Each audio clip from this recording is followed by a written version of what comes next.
guys, so we've just arrived at Highgate Cemetery.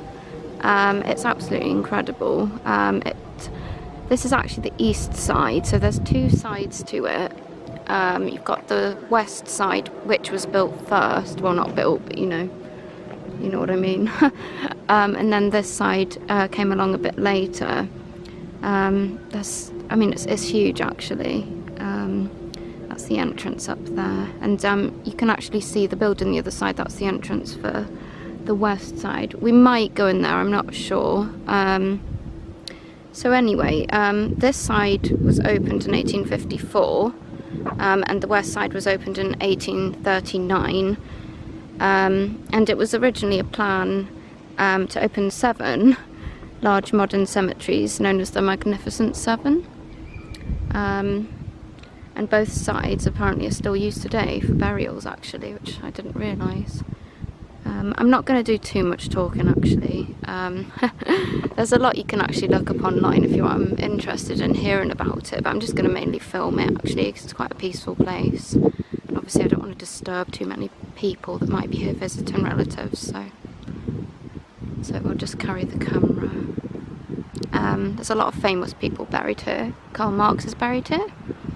Famous philosopher. I mean, a lot of people know that anyway. I'll show you where he is when we get to it.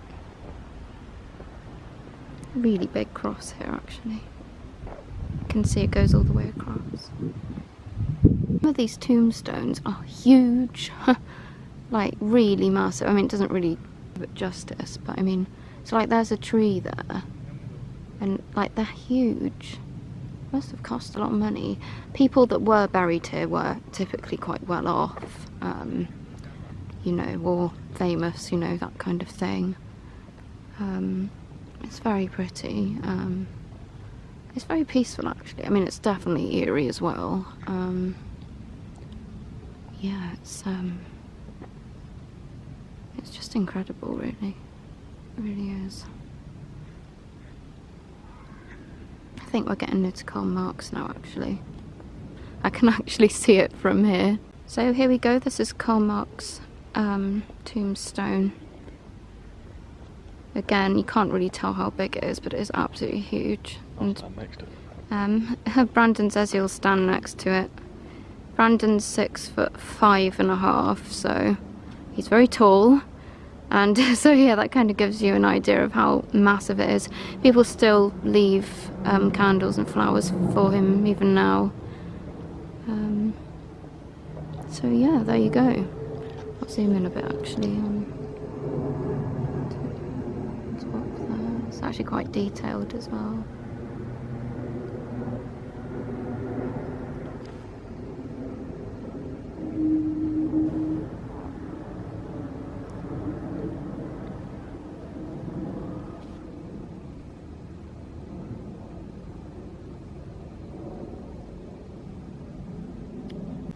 So I just want to show you guys this. This is a pillar tombstone that were very popular around sort of the 1800s. The idea was that the pillar would obviously point towards the sky, and they're all different sizes. So the size of the pillar represents how long someone's lifespan was. So obviously the older you lived, the taller it was. And then the shorter it was, obviously, the younger you were. So often some of the very short ones are children and babies and things like that. It's quite sad really. But yeah, that was quite a popular thing for some reason. It's got like caution tape there, you can't go near it. So I just want to show you guys like the sheer volume of graves. I mean, it's really hard to like show just how much that is here. But there's a main walk that you can go on, like a main path that we're on, but there's loads of little paths that branch off as well, and like literally as far as you can see there's just graves everywhere. It's a really big cemetery. As you can see, these are old. A lot of the information about the person, you know, is rubbed off, you know, unfortunately. There's quite I've seen a few with an anchor on, and I don't know why. If any of you guys know why people had an anchor, maybe they were a sailor, I don't know, but if any of you guys know, then let me know what you think. Why is there an anchor on a lot of them? That's another one of those pillars, actually. There you go. So that one's quite short. So oh, it's a man, sorry. He died when he was 46. Yes, that is quite young, really. However, back then, that wasn't that young, actually, you know. People didn't live as long as they do now, as most people know.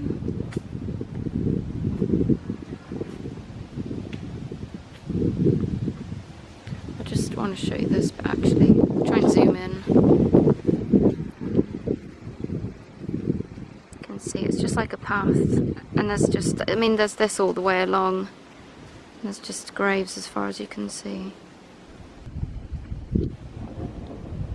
Hopefully it's not too shaky. So this bit seems to be where some of the more recent burials have taken place.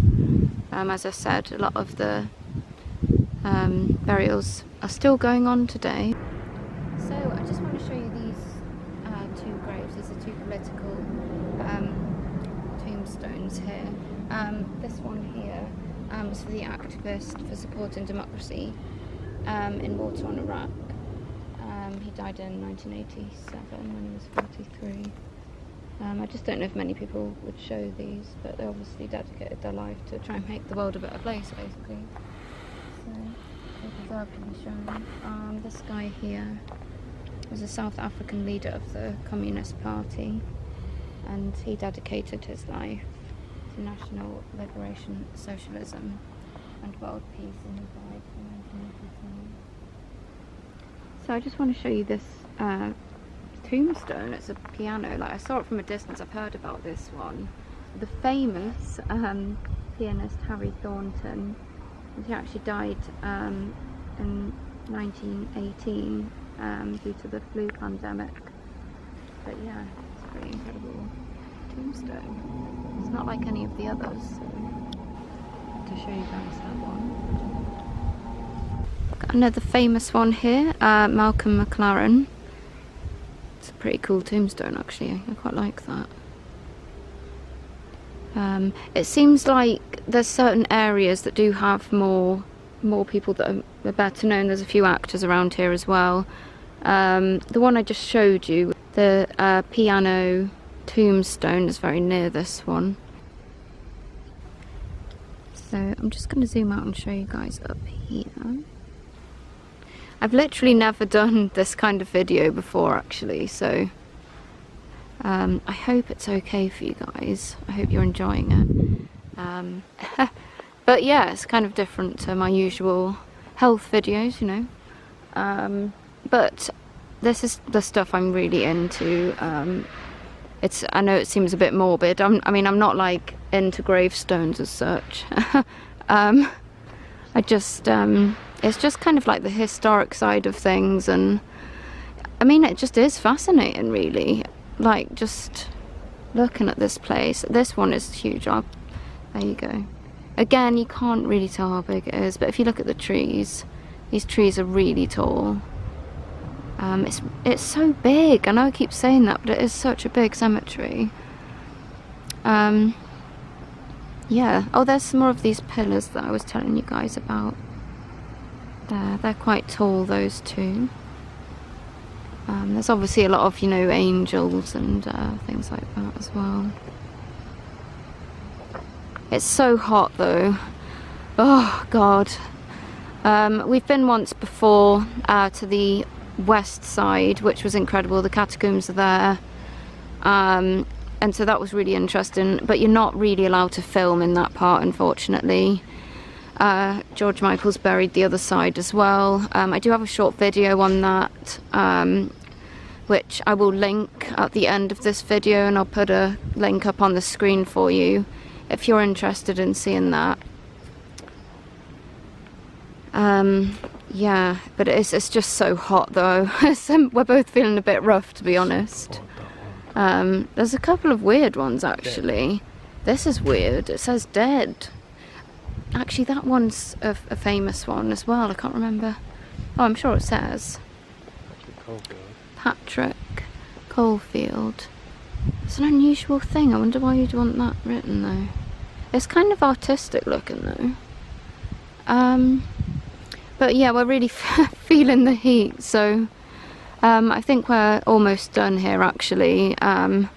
If you are like near London, like definitely visit. It's amazing. The other side is like beyond fascinating. Being able to go into the catacombs, you can go on tours that side, which is really interesting. And yeah, so as I said before, the other side was developed first, and then they expanded this side, the east side, a little while later, but both opened in the 1800s anyway. That kind of looks like a fireplace or something, that one. So yeah, I think we're coming towards the end actually. It goes around in a big like loop. The main path anyway, as I said, there's a lot of small paths that go off. I say small, they're really long actually, but we just thought we'd stick to the main one. There's, for example, there's a path down there, but it's just so hot though. So yeah, I hope you've enjoyed seeing this video. If you want to see more stuff like this, then please let me know. Anything kind of like historic. Obviously England's got a lot of history, which is partly why it's so great. So I'd love to get into making more of this kind of thing. It's just whether you guys want to see it, I guess. You know, and hopefully I'll improve at making this kind of video and videos in general. And I'm going to edit all this together as best I can. As you guys know, I'm quite new to that side of things. So, but yeah, there you have it. It's Highgate Cemetery, the east side. So we're just coming up to the main entrance again here, which is where you end the tour as well. This bit's really incredible actually as you come in. Wish you guys could be here and see it actually. I actually found out about the cemetery in a book I was reading about probably 2 years ago now, called Necropolis.